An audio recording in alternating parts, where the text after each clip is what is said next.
What is up, guys? Welcome to a brand new video. This is a series where I stalk the Korean server to find 7 new picks that are doing a lot better so far in 6.19. There are a lot of things being played right now, but these seem to be the biggest jumps from last patch to now. But also remember, we have this big giveaway right now for $200 of RP, some Steel Series stuff, quest bars, which is down below if you haven't entered already. The first one is actually Kindred, so she's been creeping up a little bit recently, but suddenly kind of jumped since the start of 6.19. She's picked in about 7% of games right now as well, still having a top 5 win rate, so actually is good, not just kind of some random fluke. When she used to be meta, Korea absolutely loved her, like had a real hard on for her. She was in almost every game, probably mostly because she's a real damage carry jungler who has some room to show your skill as well. Any excuse or kind of hint that she's going to be back is going to get them to jump on her straight away, but this time it's a little bit different. So Blood Razor and Runes is still going to be cool, but instead of stacking damage, they're actually getting more of a defensive side now. Well, kind of a mix of both. Mortimer Mortius, Frozen Mallet and Black Cleaver are the 3 most popular items third over there at the moment. So it's like you have the damage but also a little tanky or a little harder to deal with and kill. Now this is a little bit weird to me really, because she's come back big time but nothing major has actually changed except the build being used really. Kindred is very good against burst champions with her ultimate, but I'm not sure we're actually in such a big burst meta that it naturally makes her really good. To be honest, the reason her win rate is actually so high is mostly because she wrecks Evelynn and anyone outside of the top tier or anyone who isn't a true carry jungler, I guess. Elise, Graves, and Kha'Zix are kind of rough matchups. Nidalee you get absolutely boned in, but against like Lee Sin and Evelynn and everyone else, she does well, and those are 2 very popular junglers right now. I'm going to throw up the runes, masteries, and build and stuff, but remember, for this video, this is actually not my opinion at all, okay? This is literally what Korea is using right now. Now, Corki is up next, again, going from roughly a 50% win rate, which is pretty bad, to almost 55% so far this patch. So that is a massive jump. I made a video 2 days ago about a new build that everybody in Europe and North America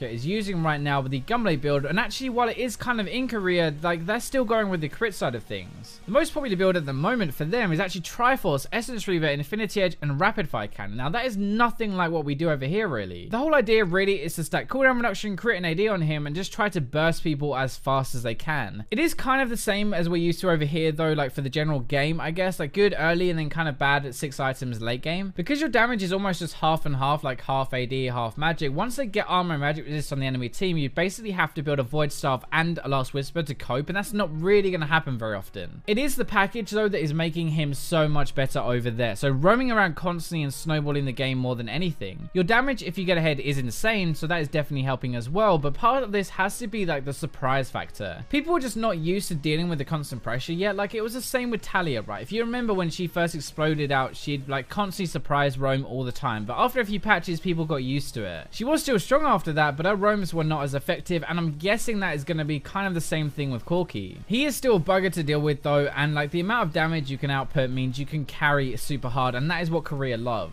So next is Akali, another full damage monster, and kind of seeing a trend here, right? Though honestly you can't be surprised, like these are Koreans, they love killing people. This one is for the top lane more than anything else. This is not really played a ton either, just to make that point. At the moment she has the 2nd highest win rate top lane so far this patch, but I expect that to kind of change the further we get in. I mean right now at the moment like Aatrox is actually in the top 5, and that's pretty nuts. Anyway, this is about as big of a jump as we're going to get in this video, from 28th overall last patch to 2nd so far now, and I honestly actually think Akali is in a really good spot right now, and it makes sense that she's coming back a bit. The build stuff is part of the reason. Like Gunblade is so strong at the moment and perfect for her, like the 250 damage active, right? AD and AP, which works for her passive as well as damage wise, plus the healing which adds on to the spell bump she gets from her passive. That all makes her very hard to kill while doing a lot of damage, and there's quite a lot of variation in her build. Well actually like 2nd is almost always Zhonya's, but after that it varies from like Void Staff, Guardian Angels, Rylai's, even Lichbane. The good thing with Akali is your base damage is so high that you don't really need to build a pure damage to like kill people really. Zhonya's is a mix of damage and defense, so is Rylai's. Guardian Angel is just like pure defense and still enough to kill people quickly, which is kind of insane. The high win rate though is mostly coming from a select few matchups. So like Riven and Echo are 2 of the most popular lanes in Korea, and Akali actually should win both of those. Plus like she has an okay win rate against Darius, which is really surprising. Like maybe you don't want to pick her every single game, but if a Riven or Echo or a similar champion is picked, then go nuts. Next up is one that I mentioned on on and off. It's not a massive jump this time, but over the past few patches, Karthus has been getting better and better. But right now in this patch, his win rate is over 55% at higher ranks. Plus, he's still like top 5 or top 10 at lower ones. Now, it's actually really weird, but they seem to be using him a lot differently than we do over here. His win rate is actually best pre-35 minutes, even though he's a hyper carry mage, or supposed to be. They seem to use his ultimate for global pressure a lot more than we do, kind of like a gangplank if you think of it like that. Like when that's up, GP just waits for a gank and throws it down to help. That's basically what Karthus does. He gets his team ahead, gets a little extra gold himself, and then he gets his items a bit faster. Really, you're trying to get so fed so early that you can kill people without dying, really, even though that sounds really weird because that's what his passive is there for. Getting a Zhonya's Rylai's makes you decently tanky and still do a ton of damage, so you go in, you do a ton, and they don't have quite the items yet to kill you, so you actually survive. It does make some sense. Actually, his damage is pretty crazy early before people get defense, and his ultimate can definitely help a ton. The good thing is your team doesn't even really need to use it, like you're just adding damage onto a gank basically. For all of these champions, we look at matchups and talk a little bit about them. I don't think anybody else really does that. It's kind of cool to know who is favored in what matchup, or like what's leading them to have the good win rate. With Karthus though, out of like the 13 most popular champions in Korea mid lane right now, only 2 of them have positive win rates versus him, and that is Anivia and Malzahar. That is actually ridiculous. I've never seen that before. The LeBlanc matchup, by the way, is 62% of the time in Karthus' favor, and that is nuts. I think Karthus is going to be really solid like as a pocket pick for the rest of the season. Now, use the early power he has, use your ultimate to effectively roam and help other lanes, and you'll be set. Now, Blitzcrank is one that is always popular in Korea, but since 619, he's actually doing a bit better, and it's a weird one because he hasn't really jumped up in a win rate or anything like that. It is a little bit better, but it's more actually just the others getting worse. It's kind of bumping him up naturally, I guess. For ages, like, Korea has been dominated by these passive supports like Sona, Soraka, and Janna, but now we're really seeing the aggressive ones come back. Blitz is basically like the Korean support, though he's always played it a ton because people think you can really carry on him, unlike a lot of others that rely on their team a bit more. He's also seen as the one you pick if you want to get frisky in the lane phase. Like, his win rate is also best there, which makes sense. Like, you get ahead, you keep on hooking over and over until you win the game, basically, and that's not too hard to do either. One thing I actually have noticed, though, is Blitzcrank getting better in every single elo at the moment, higher and especially lower ranks. In Bronze, he is actually the best support in 619 at the moment over there. On one side, you'd assume people will be worse at hitting their hook, but I guess the other side is they're worse at dodging them, so it kind of balances out. He's got pretty even win rates actually against most supports except Thresh and Bard, where he's heavily favored, but a lot of this comes down to how the lane goes. If you get ahead on Blitz, right, it's really easy because any hook is a good hook, but if you get behind them, 1, it's harder to create opportunities to hook anyway, and 2, not every one of those hooks is going to be a good thing. As well, by the way, after the Soraka nerfs this patch, like, he is definitely a very good counter to her and can massively shut her down, which is great. Now, the next one is definitely more random though, so Swain top has suddenly started to be played more and jump up again from like the 35th best win rate to the 7th one so far in 619. I'm just going to say this straight away, I think Swain is like an off tank, okay? To me, he's kind of like Gnar, like he does a lot of damage, he's a threat, but his job is to do that while absorbing a lot of damage. The tools this season to do it are better, I think, but it's kind of a shame the tools to cut healing are better as well, so kind of like buffs him and screws him at the same time. Zhonya's Visage, Rylai's Abyssal are all really good items at the moment. They give him a huge amount of like value for the gold they cost, and all of them work really well on him. Some people actually go proto belt on him in Korea, which is pretty weird but kind of funny actually. Like, imagine a proto belt Swain flying at you. Now, we maxed out Q here as well, by the way. Ever since he got buffed a while ago, it's a lot better, but the main reason he's actually back in a good win rate is because he can dumpster immobile top laners. So Riven, Irelia, and Yasuo, as you probably guessed, do not fall into that category, and they will get on top of you too easily and take a dump on you. Anything like Darius or Echo, Malphite, Fiora, like, you can kite them and poke them from distance, and it's such an easy lane phase. He actually still does well against ranged champions as well, but it isn't kind of the norm for a bully like that. Like, Teemo, Kennen still gets screwed by Swain. That is kind of the two parts to him, really. Like, in lane you poke and you just don't die, you set up ganks well with your snare and just win over time, making it really hard to play against. In teamfights, you do damage, right? You heal a lot and you survive for ages. With Zhonya's, it's even harder to kill you. You can slow people with Rylai's. As far as like damage off tanks actually go, you're pretty decent. In my opinion, like, kind of picked up where Vlad left off after his nerf.